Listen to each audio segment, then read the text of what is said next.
전망이나 떨어지면서 아마 그 소식 때문에 밤 늦게까지 기다리시고 또 일어나셔가지고 아침에 상쾌하셔야 되는데 불쾌한 분들이 좀 많으시다. 오늘 많은 방송에서 다 저 얘기를 준비했어요. 박성재, 황교안 영장 기각 뭐 이런 거로 준비했다가 아침 10시에 이제 시크시트 발표가 되면서 방송 내용이 많이 바뀌었어요. 그래도 일단 우리는 먼저 첫 번째로 박성재를 먼저 안 갈 수가 없습니다. 안 갈 수가 없습니다. 자, 첫 번째 주제 이겁니다.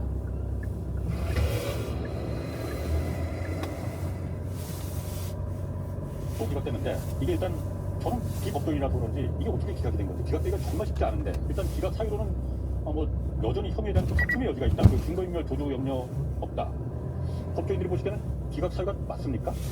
근데 그 법조인들이 제일 예측하기 힘든 게 영장재판 결과예요. 물론 그렇죠. 차라리 유무죄 판단은 어느 정도 예측이 가능해요. 그것도 뭐 가끔 이례적인 판결이 나옵니다만 영장재판은 전형적인 아직까지도 원님 재판이에요. 원님 마음대로야. 솔직히 영장 발부할지 풀어줄지는 원님 마음대로예요. 근데 그게 이제 원님 재판적 성격이 있는 거는 맞는데 지금 이 내란을 정리하는 국면에서는 원님 수준도 이거는 내란을 옹호하는, 그러니까 조선시대로 지금 영모를 지금 옹호하는 그런 원님이어가지고 원님도 지금 허단을 같이 받아야 되는 거 아니냐 이런 생각도 들고, 지금 남재진 판사가 그래도 소환선임방에서는 좀 배제돼 있기 때문에 그래도 박성재 영장이 재정국이기도 해서 기각을 할 이유가 전혀 없는 사안인데 뭐 다툼의 여지가 있으니까 불구속으로 하겠다? 전 논리를 그대로 확정하면요, 지금 이상민 그리고 엊그제 구속된 조태용 그리고 구속돼 있는 뭐 김건희 아니 다 다투고 있잖아요. 사람들은 왜 그런 구속을 하고 왜 그 박성재는 빼줘야 되는가? 논리적으로 설명이 안 되잖아요. 그래서 어느 정도의 영장재판이라는 게 증거인멸의 우려라든지 모두 우려를 가지고 잡아놓고 수사하는 거 아닙니까? 이렇게 되면 저는 구속제도의 근간을 좀 사법부가 무너뜨리고 있는 거 아닌가, 또 그런 생각이 듭니다. 그게 그 일정한 기준을 발견할 수 있으면 욕을 덜 먹어요. 근데 이상민 전 장관하고 박성재 전 장관하고 비교할 때 이상민은 진작에 구속이 되어 있는 상태인데 비교하면 이게 기준이 뭐지? 이게 참 어렵단 말이에요. 아니 일단 사안의 중대성이라는 측면에서 볼 때 물론 언론사에 대한 완전 단속을 지시한 이상민 전 장관도 사안이 중대합니다만 그거야 박성재는 이상민 그럼 죄도 아니야. 아니 그러니까 GPS가 연결되었습니다. 기준이 뭐냐? 그리고 경로를 엊그저께 이탈하여 조태용 전 지금 원장은 구속이 됐는데 잠시 후 내란 언론만 혐의는 없어요. 방면으로 좌회전입니다. 이어서 좌회전입니다. 예.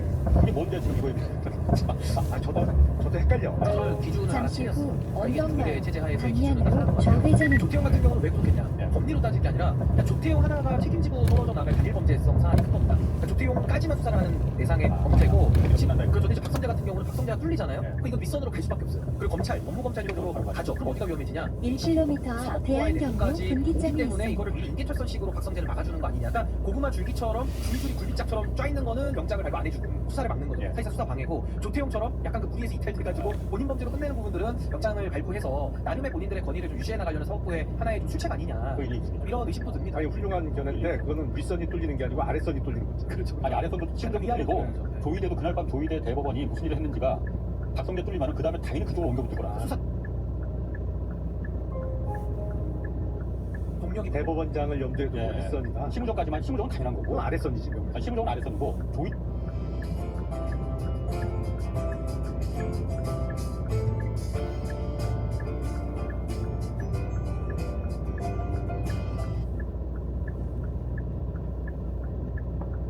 때까지도 분명히 그 불똥이 튈 거다. 여기를 방어 못하면은. 그래서 인계철선으로 막아주는 거 아닌가 싶어요. 박성재를 활용해서 본인들에게까지는 내란 특검이 더 다가오지 못하도록 선제적으로 막고 있는 거 아니냐. 저도 그거는 설명이 좀. 아 이건 진짜 설명인데 제가 얘기한 건 교과서적인 설명은 아닌데 조태용이 얼마나 억울하겠어. 조태용 같은 경우는 지금 힘이 없는 거죠. 근데 박성재는 힘이 있는 거고 그 차이밖에 없어요. 조태용 정말 도덕 덮고 지금 신청해야 된다고. 아니 다툼의 여지 있는 걸로 지금 다 빼줘야 돼요. 아니, 우리나라에서 구속제도를 운영할 필요가 없는 겁니다. 남재진 판사의 방식으로 보자면 아니 다툴 여지 없는, 아니 핑계 없는 그 무덤이 어디 있습니까? 다 자기마다 사연이 있는 거죠. 근데 저런 식으로 해서 박성재를 재청구까지 해준다? 정말 해도 해도 이건 너무한 거 아닌가. 일단 박성재 같은 경우에 그 구속영장에서 추가 이제 판된 우리가 알려졌던 거하고 어제 새로 알려준 게 업무 수첩을 갖다 보관했다는 거잖아요. 난 저거 보고 저게 이제 그 당정대 회의가 12월 4일 계엄 300m 바로 앞 전날 언덕마을 2시에 열렸다는데 방면으로 우회전입니다. 대통령실하고 이어서 국민의힘하고 좌회전입니다. 이렇게 모였는데 저기서 박성재가 저 수첩을 들고 갔던 거예요. 당 컨센서스 이거를 갖다가 그 정당성 이 개혁이 정당했다, 이거 정당 개혁이 불가피했다, 이 이유를 마련하라고 했다는 거예요. 그리고 중도임기 중단은 절대 하면 안 된다. 내란 특검 수사는 막아야 된다라는 의미에다가 저렇게 포표로 엑스표로 쳤다는 거예요. 이걸 갖다가 작성을 해서 들어갔다는 게 잠시 후 남기정 부장판사한테 언덕마을 남기정 보여줬는데 방면으로 우회전입니다. 이어서 좌회전입니다. 근데 저 메모가 사실은 실행이 된 거죠. 그렇죠. 그러니까 이른바 그 이상계엄이 예. 뭐 깨우치기 위한 계몽령이었다. 잠시 후 뭐 그런 말도 안 좌회전입니다. 되지만 어쨌든 저쪽이 그 실행 메모에 거겠지. 의하면 그래서 비상경의 불가피성에 대한 설명을 하기 시작했고 그 이후에 뭐 사실은 저 메모대로 실행을 했죠. 그렇죠. 그러니까 저거 보면 다툼의 여지가 도대체 뭐가 있느냐. 그리고 저거 바로 이어서 저 당정대 회의 하고 나서 15시 30분이었잖아요. 그 다음에 바로 이제 탑천구 안가, 같은 탑천구니까 그 안가로 가서 그 법조 4인방 모여서 이상민은 빨간 파일로 들고 가고 박성재도 저거 뭐 대책 그 검사가 작성한 거 회의 들고 가서 최초회의 한 거 아니에요? 뭐 그렇게 볼 수밖에 없죠. 네. 다 검사 후배들이 많이 보이네요. 이완규, 김주영. 네. 그리고 증거인멸 우려도 없다는 게 박성재는 휴대폰으로 보고를 받아서 그것도 다 지워버렸잖아요. 지웠죠. 지운 걸 보고한 거지. 그렇지. 지운 걸 다시 보고난 거야. 우려가 아니라 이미 증거인멸, 물론 뭐 자기 증거인멸은 죄는 안 되지만 증거를 없앤 게 지금 확인이 다 되는 사람인데도 야 이게 우려가 없다. 그래서 구속을 안 시킨다. 그러니까 원래 구속영장 구속이 가장 큰 사유가 도망가거나 아니면 증거를 인멸하기, 예를 들어 놔두면은 밖에 놔두면 증거를 인멸할 우려가 있다. 과거에 그런 전략이 있느냐? 이게 가장 우선이잖아요. 박성재는 그때 법무장관 다시 복귀하고 나서도 하드디스크로 구멍 뚫어서 천공시켜서 막 파괴시킨 사람 아니에요. 천공. 그 천공 말고 다른 천공한테 맡겼다는 줄 알았어. 그 천공을. 없애는 거. 그러니까 같은 뜻의 천공. 아니 그런데 증거인멸을 어떻게 안 한다고 우려가 왜 없다고 그러는 거지? 나 정말 이해를 못하겠어요. 심해요, 심해. 원님 생각이 그러니 참 이거 어떻게 해야 되나. 근데 원님도 내란에 편들면 안 되는 원님인데 원님도 그 체제는 유지를 해야 되는데 이 원님은 지금 너무 이상한 거예요. 이 결과 자체는. 그래서 중앙지법 또 남재림 판사는 어쨌든 수원 3인방하고는 아니라고 하지만은 올해 2월에 같이 그러니까 법원 인사 때 돌린 진짜 거죠. 조이대 인사죠. 그러네. 내란 인사, 저 내란 인사, 조이대 인사죠. 수원 3인방이나 똑같이 우리가 확신할 수는 없겠다마는 확실한 1차 마크맨들로 4명을 갖다가 맡아둔 거 아닌가. 수원 3인방뿐만이 아니고. 사실은 이제 과거 권위주의 정부 시절 때 얘기입니다만 당시 이제 청와대에서 그때는 그 전에는 대통령실에 판사도 파견 가고 그랬어요. 500m 지하차도 네, 옆입니다. 청와대 판사도 파견 가고 그래서 검사도 파견 가고 판사도 파견 가던 시절이 있었어요. 근데 이제 그때 뭐 검찰 인사는 주로 어느 라인 옛날에 이제 공안부 이제 인사를 특히 신경을 제일 많이 써요. 예. 그다음에 이제 특수부 쪽을 공안이 이른바 철학하고 나서는 이제 특수부는 꼭 그래도 챙겨 300m 앞 예를 들어서 지하차도 옆입니다. 서울중앙지검 특수 1, 2, 3부장은 그래도 미리 스크리닝을 해서 우리 쪽 사람인지 아닌지를 하고 하는 인사. 법원에서 가장 신경 쓰는 인사는 뭐냐면 그 서울 시내 특히 서울중앙지법을 비롯한 서울 시내의 영장 전담 판사들하고 잠시 후 지하차도 형사 합의부장. 옆입니다. 형사하고 합의부장. 주기현 판사가 지금 형사 합의부장이잖아요. 형사부 부장이잖아요. 그거는 좀 각별히 신경을 써야 되는 자리로 다 인식이 되고 있죠. 형사 합의명으로도 열심히 되잖아요. 맞죠? 많은데 가까운 쪽 많아. 그렇죠. 근데 인사부와는 달리 형사부는 특히 서울중앙지법 워낙 중요한 사건들이 언제 배당될지 모르는 500m 앞 회전 교차로에서 2시 해야 방향입니다. 되겠다는 거지. 영장 전담 판사 내용이 있잖아요. 영장 전담 판사는 300m 앞 회전 교차로에서 2시 방향입니다. 그때 영장 전담 특히 서울중앙 잠시 후 회전 교차로에서 2시 방향입니다. 가기 싫은 축구단은 아니다. 그건 있잖아요. 이걸 잡아놓고 해주고하는 분위기가 있는데 근데 저는 남태지 부장보다 조이대 인사인 거 맞으니까 문제가 뭐냐면 두 가지인 것 같아요. 뭔가 조이대와의 코드가 맞아서 발탁이 되는 게 있을 테니까 뭔가 과거에 어떤 연이 있어서 그게 연결이 됐기 때문에 저렇게 비양심적 비선별 판단을 하는 거 아니에요. 그게 볼수 있고 이제 직위원 같은 거죠. 직위원도 과거에 조이대 대법관 시절에 재판연구원 같이 근무하면서 많은 연들이 있을 거예요. 오히려 의심할 수 있고 두 번째는 조이대가 정년이 있어가지고 2027년 6월달까지 임기예요. 조이대가 아무리 인사를 몇 번을 받으니까 정기 인사가 2번을 더 해야 되고 또 하반기에 또 비정기 인사까지 하면 한 3-4번 인사를 더 할 텐데 지금 판사들 입장에서는 조이대가 무섭지 국민들은 뭐 안쪽에도 안 보이는 거예요. 속으로가 양심까지 조사할 수 없겠습니다만 이게 내란이야 이거 가지고 뭔가 불안이야 할만해서 한 거 아니야 이런 식의 인식을 지금 갖고 있는 거 아니냐 눈치를 보고 그러니까 이렇게 되면 정말 심각한 거죠. 정말 사법부가 물론 저 4명이 현재 사법부를 다 대표한다고 할 수는 없겠습니다만은 보여지는 대표 선수들이잖아요. 중요 사건을 맡고 있는 판사들 그렇죠. 법원에 지금 대표격에 절로 나와 있는 저 판사들 이건 지금 다 배우지 않습니까? 저 3인방과 사실 판사이들 이렇게 조이대 눈치를 보면서 정말 독립운동하게 앞서서 자기들 내부에 독립도 안 돼 있으면서 무슨 독립운동하는 그런 코미디 같은 주장을 하느냐 저는 이거 좀 판사들이 나와서 이거 좀 설명을 해야 될 것 같아요. 어떻게 납득이 되겠습니까? 한 번도 영장 청구해본 건 없죠. 그리고 지금 내란 특검이 기한이 10달 남았기 때문에 12월 14일까지이기 때문에 한 달 남았었는데 한 번도 지금 불구속 기소하는 것보다 한 번도 해보는 건 어떨까 싶은데 과거에 보면은 아주 이례적이기는 합니다만 영장 기각되고 4번째 만에 발부된 경우도 있긴 있어요. 네 번째까지 간 경우도 있긴 있는데 그래서 이제 요번에 영장 기각 사유를 보면 그냥 기각 사유 이렇게 보면 지난번에 기각했으니까 이번에도 기각이야 뭐 이런 취지가 좀 묻어 있는 것 같거든요.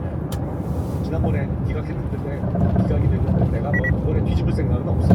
이런 취지가 좀 품어져 있는 것 같아서 그게 또 500m 70km 과속 단속 구간입니다. 근데 전 실익도 실익인데 한 번 더 청구해서 저는 판사들 기록이 좀 바뀌어야 된다는 생각이 듭니다. 그러니까 그 얄미워서 얄밉다는 표현 많이 갈 때까지 하면 500m 어디까지 오른쪽 고위대 도로 인사로 우리가 지금 의심을 하는 건데 자꾸 저렇게 그 두더지들 목에 쳐들듯이 좀 쳐들고 나오고 있잖아요. 그러니까 저는 그런 차원에서 뭐 기각이 나올 게 저도 충분히 예상은 되지만은 굳이 해줘야 너무한 거 아니냐. 잠시 후 70km 과속 단속 구간입니다. 이제 추경호 300m 앞 오른쪽 27일 도로입니다. 날 국회에서 체포 동의안표를 내면 바로 이제 막 있을 텐데 어떻든가 이거 쉽지 않은 거 같아요. 잠시 후 아니, 오른쪽 이거 도로입니다. 결과 예측을 하는 거는 큰 의미는 없어 보입니다. 아마 박성재 장관에 비하면 추경호 의원은 혐의 입증이 훨씬 300m 앞 까다롭죠. 우회전입니다. 그럴 수 있죠. 직접적인 증거는 지금 뭐 사실 말에 의존할 수밖에 없는 거다. 그렇죠. 그리고 이제 상황이니까. 의원총회 장소를 계속 바꾼 거. 특히 비상경 잠시 후 해제 우회전입니다. 의결이 이루어지기 직전에 이제 바꾼 거. 그러면서 의원직 의장한테 계속 늦춰달라.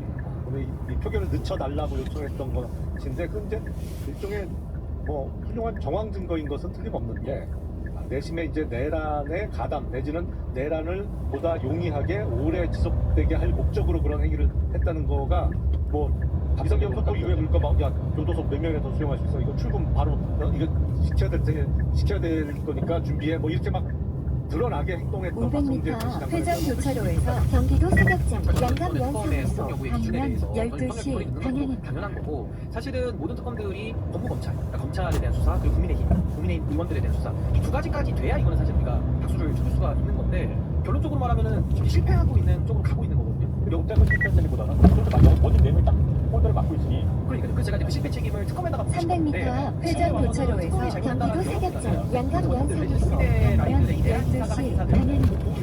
인사의 인사들이 지금 저렇게 수사를 사실상 조직적으로 방해하는 거 아니냐 이런 식으로 전 시각이 바뀌어갈 것 같아요 제가 볼 때. 아 맞아요. 저도 그러니까 특검이 전방에 능력이 없어서 과속 방지턱이 있습니다.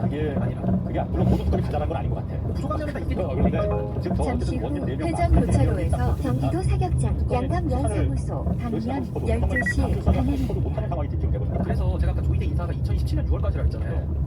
이거 정말 저는 근본적인 대책이 필요하고 저는 제도개혁과 인적청산을 우리가 놓고 이야기를 할 때 전방에 인적청산이 과속 없는 방지턱이 제도개혁은 있습니다. 무의미하거든요. 아니, 제도를 아무리 바꿔봤자 그나물에 그밥들이가 성공을 하는데 무슨 효과가 있습니까? 그래서 저는 조희대 인기까지 이게 정말 이 수사 자체를 불가능하게 만드는 그런 쪽으로 해방하는 것에 대해서는 근본 처방이 정말 필요한 거 아니냐 그런 생각이 듭니다. 그 추경호 그 체포 동의안 국회 체포 동의안 표결 때문에 이제 다음 안내까지 직진입니다. 한동훈 전 당시의 당대표였죠. 소통한 상황이 구체적으로 나오네요. 일단 한동훈이 개헌 막기 위해서 빨리 국회로 가자 하니까는 추경호가 중진 의원들이 방사로 올 테니까 의견을 들어봐야 되는데 기다려라 하는 거고 원내 대표회의로 일단 당대표한테 입장을 전방에 냈을 때 과속 방지턱이 원내대표 빨리 있습니다. 반대 입장 내달라 하니까는 당대표가 냈는데 뭘 원내대표가 그냐냐 그 필요 없다 이렇게 얘기를 했다는 거예요. 그러니까 아예 이 추경호는 그러니까 일을 안 했다. 이거 지금 특검에서 지금 주장하고 있어요. 윤석열 눈치 엄청 보고 있었던 일을 안 했다는 표현보다는 오히려 이제 비상계엄 해제나 비상계엄 반대했다라고 표현하는 게 맞겠죠. 찬성하고 윤석열 개혁에 찬성하고 사실상. 그리고 또 하나 그 예결위장으로 소집장소 바꾸는 거 있었잖아요. 네. 그 소집장소 다 바꾼 뒤에 한동훈 전 대표가 그래서 빨리 어떻게든 본회의장으로 와달라 이렇게 또 문자로 했는지 문자로 아마 연결하는 것 같은데 와달라 하니까는 추경호 당시 원내대표가 아니 본회의장에 거기 민주당도 있고 밑에서 지금 여기 여러 상황 정리하고 있다가 해전당 투표 결정되면 그때 올라가도 되는 거 아니야 이렇게 얘기를 했다는 거예요. 저기서 얘기하는 밑은 밑에서 여러 상황 정리하며 있다가 올라가도 된다는 그 밑은 그 국민의힘 원내대표 시위를 전방에 과속 방지턱이 있습니다. 예결위 회의장하고 본회의장은 같은 층이잖아요. 예. 같은 층이니까 이거는 밑이라고 표현할 수는 없을 것 같고 이제 원내대표 원내대표말로 한층 밑에 있는 자기만 예. 원내대표실에 난 계속 있겠다. 예. 본회의장에 안 들어갈 이유를 만드는 거죠.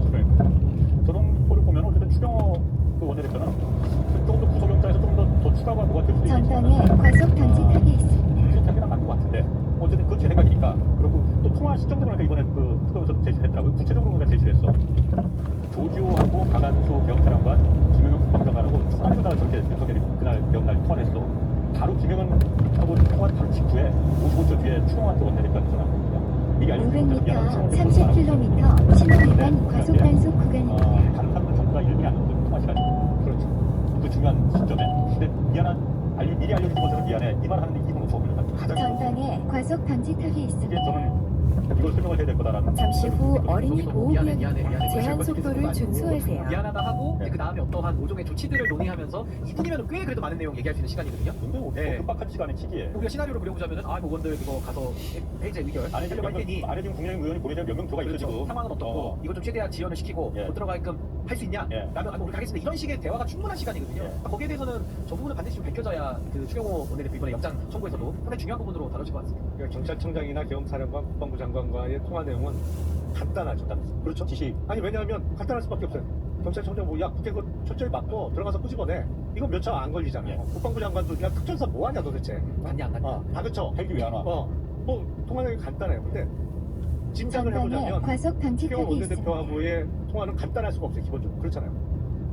그 부대장 가서 국회의원 끄집어내는 잠시 추경호 후 원내대표한테 할 얘기는 아니고 30km 신호 좀 위반 복잡해. 과속 단속 구간입니다. 비상계엄 해제결을 막아야 되는데 막으려면 일단 성립이 안 돼야 된다. 일단 과반수를 넘으면 안 된다. 제적의원의 과반수. 그러면 안 들어가야 된다. 국힘은 일단 전원 안 들어가야 되고 지금 밖에서 막고 있으니까 민주당이나 당시 야당 의원들은 최소한 못 들어가게 최대한 막아야 되는 것이고 국힘은 한 명도 그 안에 들어가서 착석하면 안 돼. 근데 들어가 있었어. 그러니까 그걸 그러면 빨리 끄집어내야 될 거 아니야. 당신 원내대표 뭐 하는 거야. 이러면 길어지지 대화가. 거기 누구누구 들어가 있는데 야 걔는 거기 왜 들어가 있는 거야 지금 도대체. 빨리 장소 옮겨 빼내. 이렇게. 그 말을 하니까 저렇게 2분 5초나 추경한테 가장 오랜 시간을 전화를 한 거예요. 그 다급한 시간에 분초를 다투는 시간에. 그러니까 저 부분에 대한 해명이 모르겠습니다. 구속영장에서 조금 더 정확한 어떤 그 빼박 증거가 더 이제 아직 시간이 좀 27일까지 남아 있으니까 지금 미리 패를 꺼내놓으면 안 될 테니까 그때 뭐가 또 튀어나올 수는 있겠죠. 그러니까. 근데 이게 어떻게 입증을 하든 어느 정도까지 수위로 입증을 하든지 간에 지금의 저 라인업으로는 제가 볼 때는 원님 가인가? 아니 이걸 정말 우리가 뭐 균합적으로 그 케이스들을 누적이 됐잖아요 이제. 네. 그 처음에 우리가 아유 조이대 내란 인사 뭐 내란 편 설마 들까? 근데 내란 인사는 맞네 이렇게 우리가 생각을 하지만 지금은 이제 누적된 정보들 이걸 놓고 보면은 야 추경호 때 그럼 입증을 해도 뭐 다툼의 여지가 있으니까 불구속으로 방어를 받아야 되고 또 이 직권을 또 하지 않겠냐 이 생각이 들고 저도 현재 국회의원인데 원내대표 출신에. 그러면 현재 광고 입고가 있겠죠. 어쨌든 아프면 4명이 딱 버티고 있어서 무조건 이게 뭐 위법이든 불법이든 소용없어. 나는 무조건 내 마음에 내가 합법적인 권한을 갖고 있으니까 이렇게 보면 지금 끝난 거 아니에요. 그럼 어떻게 방법이 뭐가 있어요? 그래서 저는 뭐 제도개혁도 전 다 좋은데 순서가 인적 청산을 먼저 하고 그다음에 이제 제도개혁이 들어와야 된다는 게 대원칙이고 저는 그게 너무 아쉬워요 지금도. 그러니까 이게 뭐 앞으로는 지방선거 시작되고 뭐 국회의원들이나 국회가 이제는 또 선거로 이게 모두가 전환되다 보니까 아마 이 문제에 대해서도 소홀할 수밖에 없을 텐데 저는 지기현과 조이대, 그러니까 조이대는 뭐 바로 탄핵 얘기를 하자는 건 아니고 지기현은 탄핵 사유가 충분하고 또 조이대 같은 경우는 국정조사를 통해 가지고 법원 내부의 여론이 움직이도록 좀 만들어야 되거든요. 근데 그거를 제가 지난 6개월 동안 우리 사회나 우리 국회가 못 해냈다는 게 정말 너무 아쉽고 그럼 이제 앞으로 조이대 임기 때까지는 이거를 어떻게 그럼 이 인사들을 놓고 이걸 돌파할 것이냐. 저는 뭐 지금으로서는 인적 청산 외에는 저는 뭐 별다른 대안이 잘 생각이 나진 않습니다. 근데 시기가 너무 아쉬워요, 시기 자체가. 그러니까 중간에 적당히 사실 타협하려고 했잖아요. 지난 6개월을 한번 복귀를 해보면 얼마나 아쉽습니까, 지난 6개월. 도저히 타협을 할 수가 없는 사람하고 타협을 하려고 했잖아요. 옛날 돌이켜보면은 내 계엄 직후에 내란 직후에 한독수하고 타협을 하려고 했었잖아요. 도저히 한독수 입장이라면 타협이 안 되는 상황이야. 나라가 망해도 좋으니까 내가 일단 빵에 들어가지 않아야 된다는 사람하고 어떻게 타협이 되겠냐. 지 살겠다는 내란범하고 어떻게 팔고 지금 똑같은 상황이에요. 그러니까 이거 지금에 와서는 마치 뭐 이제 상황이 너무 늦어졌으니까 뭐 여론도 잠잠하고 뭐 어떻게 하겠냐 또 이런 논리인데 아니 그럼 여론 있을 때 했었어야죠. 그것도 안 했잖아요. 그러니까 이거는 뭐 여론 있을 때는 안 하고 또 여론이 식으면 식어서 안 하고 그럼 조이대 체제로 2027년 6월까지 버텨야 되는데 야 이걸 우리가 어떻게 버텨야 되냐 이런 고민이 정말 현실적으로 드는 거고 아마 추경호 영장 기각이 나오고 나서는요 아마 동력 다 꺾일 겁니다 제가 볼 때는. 사법부는 더 날개를 달고 더 심하게 하지 않겠습니까? 아무런 제재도 못하는데. 그러니까 합법적인 권한으로 밀고 들어오는 저 세력들한테 뭐 지나간 거 이제 후회받을 수가 없고 예, 앞으로는 어떻게 해야 되겠냐. 저도 그래서 제가 늘 말하지만 방법이 아무것도 없어요. 그러니까 주권자의 힘을 보여주는 수밖에 없다 지금. 저 사람들 어쨌든 저게 불법이 아니잖아요. 내가 영장 나는 판단해서 나 욕하려면 욕해. 나는 이거 영장 기각해야 된다 봐. 그러니까 기각시켜버리는데 어떻게 하겠나. 못 막죠. 못 막잖아요. 네. 방법이 없어요. 그래서 지금 어떤 지금 와서 뭘 어떻게 하는 거는 그 힘을 이끌어내려면 일단 정치가 움직이려면 주권자가 먼저 움직여야만이 정치가 움직이고 그래야만이 제도도 움직인다고 저는 믿거든요. 근데 이것도 한번 생각해보세요. 지금 민주당에서 제도개혁을 많이 던졌는데 최근에는 이제 법 외국제까지 나왔고 그 다음에는 법원행정처 폐지까지 나왔어요. 그럼 저는 어떤 생각이 드냐면 법 외국제를 만든다 한들 그걸 누가 판단하니까 그것도 조인대 사법부가 판단하는 거고 법원행정처 폐지를 한들 어쨌든 법원 구성원들끼리 또 그 사람들이 하는 거거든요. 아무 의미가 없다 이거. 그러니까 인적 청산으로 저 확실하게 지금 윤석열 쪽에서 편을 들고 그런 행위들 사법부의 법보기관 사람들이 해서는 안 되고 할 수 없는 짓을 이미 한 것들이 발각이 됐는데도 아무 조치를 못 하고 있는 상황에서는 저 백약이 무효하다. 통하지를 않는다. 그게 너무 좀 정말 아쉽습니다. 그 답답한 상황을 제 짧은 생각에는 이 답답한 상황을 풀어나가는 유일한 방법은 국민들밖에 하나밖에 없다. 네, 지금 믿을 건 우리 자신들, 국민들 우리 자신들밖에 없다라고 저는 이제 자 아까 한동훈 잠깐 좀 얘기해 보면 한동훈은 이번에 보면은 어쨌든 계엄에 그날 12월 3일 날 계엄에 적극적으로 반대했던 건 사실이잖아요. 그날로만 보면 그럼 지금 법원에서도 공판전 증인 신문에 좀 나와서 그날 상황을 정확히 좀 증언해달라. 지금 한동훈 계속 반대하고 안 나간다고 했죠. 그렇다면 해보라 이렇게 하고 있잖아. 자기 책 읽어보라고 지금 하고 있죠. 그러니까 책 읽어서 다 나온다고. 이사람이 그걸 증언을 해달라는 건데 왜 안 할까? 교육이 없어서 그런 건가? 배짱이 없어서 그런 건가? 아니면 뭔가 근데 다른 한동훈 전 대표뿐만 아니라 지금 국민의힘 김영태 의원도 소속 의원들은 다 안 나가고 있죠. 예. 자칫 나가서 증언을 하거나 뭐 수사나 재판에 협조하는 모습이 비춰지면 그게 국민의힘이나 그 지지층 쪽에서는 저 배신자다 이렇게 낙인 찍힐까봐 예. 그나마 그래도 출석 가능성이 제일 높아 보이는 사람들이었는데 거기도 다 안 나가고 있잖아요. 이게 비슷한 이유 같아요, 다. 비슷한 이유가. 그런데 배신자 그렇죠. 배신자로 찍혔다. 그래서 이른바 내부 총질을 예, 하다. 그것 때문에 안 나가고 있는데 하고 유승민처럼. 그렇죠. 예. 500m 저희도 10시 국가법질서 방향입니다. 법 집행에 협조하는 게 먼저고 그게 기본이고 그 다음에 뭐 당리 당략이 있는 건데 순서가 바뀌었어요. 그래서 이른바 이렇게 배신자를 찍힐까봐 하는 게 유승민 300m 국가하고 앞 10시 방향입니다. 이번 기회에 유승민 전 대표를 국민의힘에서 뭐 본인 어디 바라는데 공천을 줘서 야 유승민 효과 없어 이런 건 좀 확인시켜줘야 되지 않을까요? 그거는 쉽지 않고. 그런데 제가 봤을 때 한동훈 같은 그런 배신자 프레임에 잠시 가지고 라는 후 그 10시 걱정을 워낙 또 방향입니다. 가지고 가져는 분이시니까 그럴 수는 있는 것 같아. 그런데 그럼 이렇게 해서 배신자나 나는 니네 편에 했을 때 그럼 국민의힘에서 아유 우리 착한 분이 내가 뭘 하나 해줄게 이러겠냐 이거 절대 그것도 아니죠. 절대 아니지. 미드흠이 안 해도 뭐야 맞죠? 왜 안 했어? 그러니까 지금 한동훈 입장에서 저는 굉장히 어리석다고 보는 게 개혁을 막았다? 뭐 잘한 일일 수 있죠. 그동안에 물론 한동훈의 그 원죄는 또 우리가 따로 물어야 되겠지만은 개혁만 놓고 보면 잘했죠. 근데 민심이 가서 붙을 수가 없는 게 잘했으면 계속 잘해야 되는데 지금은 또 당내에서 이미 배신자로 전방에 붙어있고 과속 또 배신자성이 더 방지턱이 강화된다는 것 때문에 약간은 그 길을 잃어버린 느낌이 많이 들거든요. 그러니까 지금도 뭐 함소포기 갔다가 한동훈 씨가 엄청나게 떠들고 다니던데 그렇게 한다는데 민심을 얻겠습니까? 국민들의 민심은 개혁에 대한 태도, 윤석열에 대한 태도, 과거와의 처리 500m 이걸 보고 있는데 우회전입니다. 개혁은 반대했지만 지금의 한동훈을 물어보면 나 공판전 심심을 못 나가. 그건 내가 당내에서 배신자로 지키니까 그거 못해. 그거 어쩌라는 얘기예요. 그것도 당에서도 아유 우리 위기군이 같이 해야지. 절대 안 그러거든요. 그러니까 지금 제가 볼 때는 약간 그 방향을 잃어버린 투표 같은 느낌이 많이 들어요. 툭 떠다니는. 그래서 가라앉겠죠. 인기라는 거는 카푸치노 위에 거품 같은 건데 곧 꺼지죠. 그 인기가 언제까지 가겠어요? 요즘 보면은 방송국 다닐 때마다 팬 클럽들하고 같이 다녀요. 300m 앞 오늘 되게 재미는 우회전입니다. 있습니다만은 언제까지 팬들이 이렇게 붙어있겠어요? 이게 정치인이. 저도 이제 훈이 입장에서 내가 만약 그 훈이라면 내가 그 훈이라면 어차피 국민의힘에서 내가 여기서 뭔가를 보호해볼 가능성은 정말 0%야. 그러면은 유독에는 더 열심히 그냥 무소속으로 나그 중도층을 잡는 그 전략을 잠시 후 정치인으로서 살필일 것 같은데. 그러면 한소포기만 가지고 주된 주제로 삼으면 안 되죠. 중도층을 생각한다면 오히려 경제 얘기라든지 대한민국 미래를 얘기해야 중도가 붙는 거고 개혁에 대해서도 논의가 되면서 과거의 죄를 씻든지 말든지 하는 건데 지금처럼 국민의힘 감격 달고 저렇게 해가지고는 방법이 없어요. 제가 볼 때. 저 정치 왜 하는지 모르겠어요. 정치를. 한심하게. 너무 살도 보면 정치할 거면은 나 같은 훈이 때문에 만나면서 그래 진짜. 믿음이 있지만 근데 정치인이라고 보는 게 맞나요? 본인은 더 대표 됐다고 하니까 정치인 본인이 정치인이라고 생각 정치인으로 가겠다고 했잖아요. 정치한다 그랬어요. 정치한다 그랬어. 그러니까 아닌 것 같아요. 그냥 빨리 변호사 가는 게 맞는 거 아닌가? 길을 잃었, 저는 길을 잃었다고 봐요. 네, 완전히 길을 잃어버려가지고 저렇게 지금 최근에 한 일주일은 뭐 언론에서 막 레거시가 쏴주니까 거의 본인은 뭐 세상의 중심이 자기인 것처럼 생각은 하겠지만은 이 정치인으로서는 뭐 전혀 영향가가 없는 500m 50km 신호 위반 과속 단속 구간입니다. 편한 길만 택하고 그걸 500m 드림테크 산업단지 방면으로 좌회전입니다. 밤은 모릅니다만 그 이후에 보여준 모습은 너무 엉뚱해요. 그렇지. 정권 이게 인기가 나고 그러니까 12월 8일 일요일 날 당시 한덕수 국무총리하고 같이 서서 거의 뭐 국정을 공동 300m 운영하겠다고 발표하는 드림테크 거. 산업단지 저는 그거 방면으로 갑자기 TV에서 좌회전입니다. 보더니 제정신이야 지금. 그야말로 위헌적 진짜 황당하더라고. 그러니까 갈등질투하면 안 돼. 그러니까 이게 기본이 탄탄해야 돼요.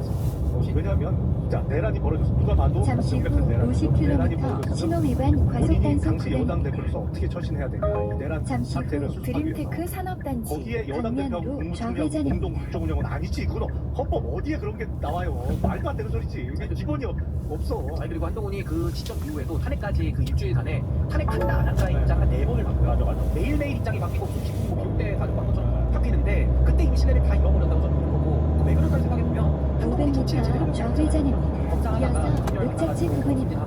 갑자기 뜬금없이 법무부 장관을 하더니 막 의원들하고 말장난 말싸움만 하다가 갑자기 법무부 장관 그만둔 날 당 대표가 돼버리잖아요. 비대위원장이 세상에 어느 정치인이 300m 출마를 좌회전입니다. 이어서 목적지 부근입니다. 지금 왕세자예요. 네, 웃기잖아요 이게. 아니 정치인이라면은 뭐 구청장도 시작을 하고 기업을 하든 누가 자신만의 정치적인 행동을 가지고 정치를 하지 누가 윤석열이 잘 만나가지고 잠시 후 좌회전입니다. 이어서 목적지 부근입니다. 비대위원장 취임했다니요? 이런 역사가 없어요. 당이 사유화됐으니까 그 짓거리를 한 건데 그래놓고 또 그 다음 직책이 또 당대표를 돼요. 이런 정치 세상에 어딨습니까? 예, 그러니까 되는 거죠. 한동훈이나 김태 의원, 저는 사실 김영태 의원이 많은 걸 알고 있다고 생각하는데 어쨌든 그날 원내대표실에 있다가 자기들이 이제 동의하고 난 투표하고 가겠다 해서 표결을 찬성을 해제해서 찬성을 한 거잖아요. 이 이 두 분은 큰 정치를 하려면 진짜 아니 큰 정치 아니라 정치를 하려면 지금 생각을 잘 해야 될 것 같습니다. 이제 정치자 안 붙이셔도 그냥 사람이면 양심 있으면은 제대로 얘기해야 된다고 봅니다. 자, 그리고 어쨌든 그 장동혁 국민의힘 대표는 우리가 선거한 이 말 있잖아요. 제로 교수님 아니 이거 목적지 부근 시험이 아니었대. 안내를 시험이 종료합니다. 아니었대. 다시 한번 들어볼게요. 이번 정권은 대장동 항소 총기를 돕기 위해서 오늘 황교안 전 총리를 긴급 체포하고 여러분 전쟁입니다. 우리가 황교안입니다. 뭉쳐서 싸우십시오. 안만 봐도 똑똑인데 그냥 저희 준비된 개입된 발언이라고 하거든 본인은. 그러니까 우기는 것 같아요. 그렇죠. 근데 내가 봐도 우기는 것 같은데. 본인이 그러니까